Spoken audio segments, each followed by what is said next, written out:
Have you ever had a town planner say, "Good news, you only need a code assessable application"? Or, "Unfortunately, I have to tell you, you're going to need an impact assessable application." And you've sat there and thought, code assessable, impact assessable? What on earth do these terms mean? Well, in this video, we're going to cover off what the terms mean and what the differences are between the two. So stay tuned.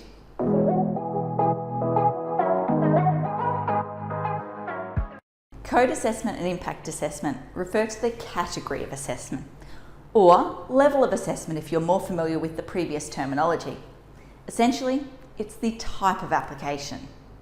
Now, in super simple terms, the difference is simply code assessable applications do not require advertising. Impact assessable applications do require advertising. Now, we're going to use this table here to go into a bit more detail and to explain exactly what that means for you. So let's start with intent. Code assessable applications cover proposals that are consistent with council's intent. They cover things that council generally expects to see in that zone or that area. Impact assessable applications, on the other hand, cover things that council may not necessarily expect to see in a zone, things that are slightly outside of the box. So, intent, yes. Code assessable applications are consistent with council's intent. Impact assessable applications, generally speaking, are inconsistent with council's intent. Now some examples. Okay, so code assessable applications are going to cover things like houses. Or another example is units that are below or comply with council's maximum height limits. And a final example is subdivisions that exceed or comply with council's minimum lot size requirements. Impact assessable applications, on the other hand, are the opposite. So they're things like units that exceed the height limits, subdivisions that seek to go below the minimum lot size requirements, shopping centres in residential areas, industrial and residential areas, things that you may not necessarily expect to see pop up in your area, and therefore, which are out of keeping with council's intent for that zone. Public notification, also known as advertising. Now what does this mean? Essentially, you need to put a sign on the front of your property or any road frontages for a minimum of 15 business days, 3 weeks. You also need to send letters via registered post to any adjoining landowners. And you need to put an advertisement in a local newspaper. Like we said before, code assessable applications do not attract any advertising. So there's no issues there. Impact assessable applications do trigger those 3 separate things. The problem is, it adds cost. So again, with code assessable applications, there is no extra cost because there is no advertising. Impact assessable applications, you're looking at a minimum of $1,000. That's to cover all of those 3 things that I talked about. So the signs, the letters to the neighbours, and the local paper.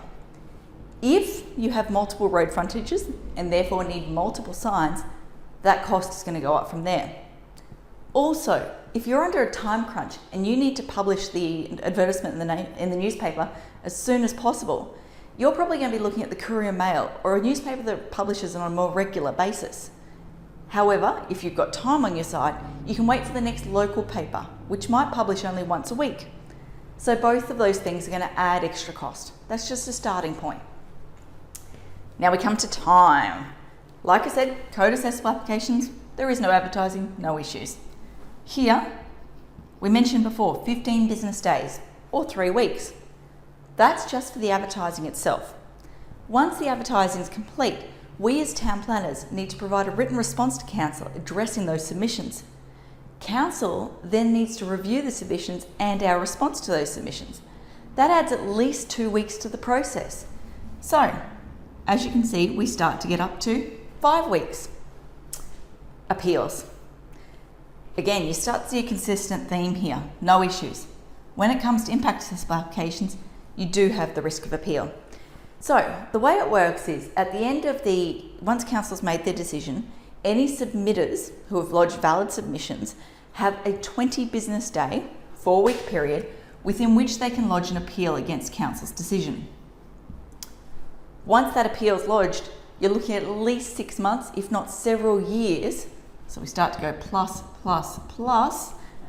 for that appeal to work its way through the court system. So it adds massively to the time. Lastly, we have risk. Obviously, again, non-issue. When it comes to impact assessable applications, you've got the risk not only of an appeal, which can ground your application to a halt, but if we come back up here, these applications are in keeping with what council expects to see. These applications are inconsistent, so you've got a higher risk that council will say no to one of these applications than one of these applications, which obviously means increased risk. So, as you can start to see here, code assessable applications are simpler, cheaper, quicker, easier. Impact assessable applications are more complex, time-consuming, costly, risky. This is why you will always see a town planner go, great news, it only triggers code assessment. Or, sorry to say, it's going to be impact assessable. They both invoke those different emotions. So there you have it. If you've liked this video, please like, comment or share below. If you do so, it will tell me that I'm on to a winner and I'll keep making these videos.